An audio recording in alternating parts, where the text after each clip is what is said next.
My name is Zhou Xiaoping. I'm a Melbourne-based artist. So today we have exhibition opening at Lauraine Diggins Gallery in Melbourne.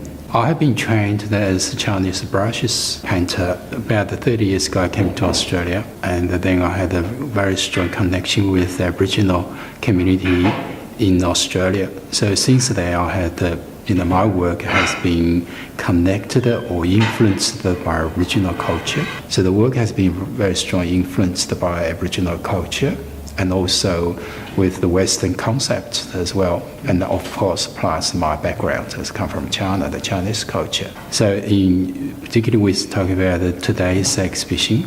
So you can see a lot of portraits, and some work has come from years ago, a long time ago. It's quite very emotional to see this work in the gallery. You see, the artist has been producing many works, but some work, when they finish, they just put in somewhere in the storage or in the studio. It's not really displayed in the public. So we're digging out all the very fantastic, in the past I did not want to sell them really. It's my personal connection, because each painting has been very meaningful to me, right? So now I have looked at all the work in the gallery. So they bring a lot of memory and the story back. For instance, like a painting behind me, like Jimmy Pike. We've been as friends for many years, a long time.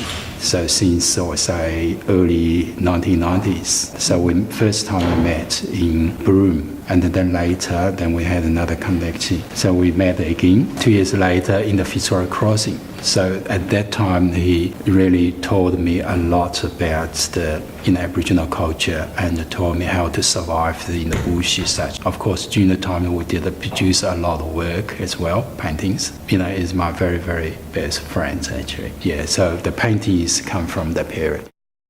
I don't think there is a Chinese Aboriginal artist that big collaborate. The question has been asked actually time to time. From my knowledge, it's not really. For some reason, maybe this is very sensitive, and how you work or paint the subjects and work with Aboriginal artists. So there's a lot of meetings, questions to be. Yeah, I would say the unique, very unique. It's a cross culture. That's one thing is I paint by myself, but for the collaborative work, of course, that is another very different.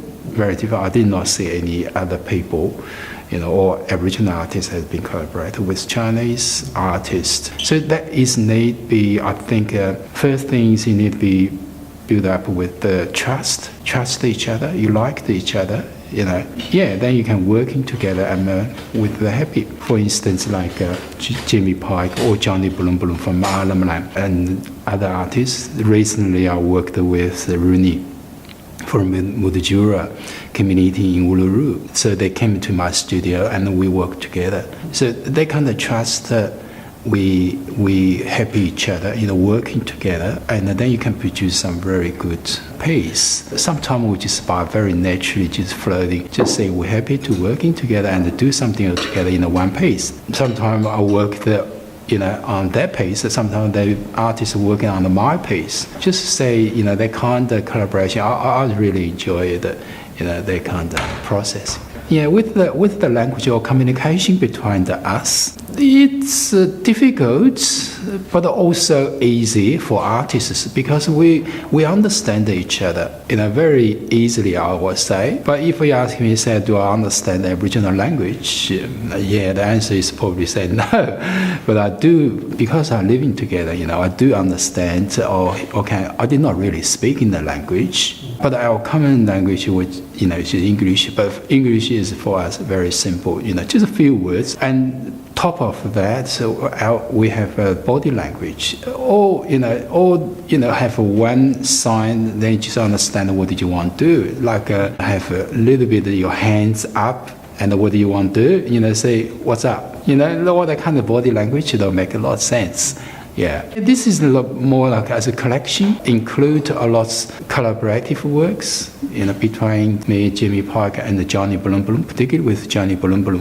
Few pieces that's quite very important, actually. Yeah, that's very important. It has been displayed in China and the National Gallery, and also in the Melbourne Museum as well. a few years ago down there. So this is probably second time it has been displayed in Melbourne or in Australia, really. Or let's just say something very unique here. You're welcome to come and join us, have a look at that, or come to the gallery's website. You can find more information about this exhibition and about me, and about how I have been developing my career in Australia, particularly with the Aboriginal community or some artists. They're all very, very well known in Australia and in the world as well. So, yeah.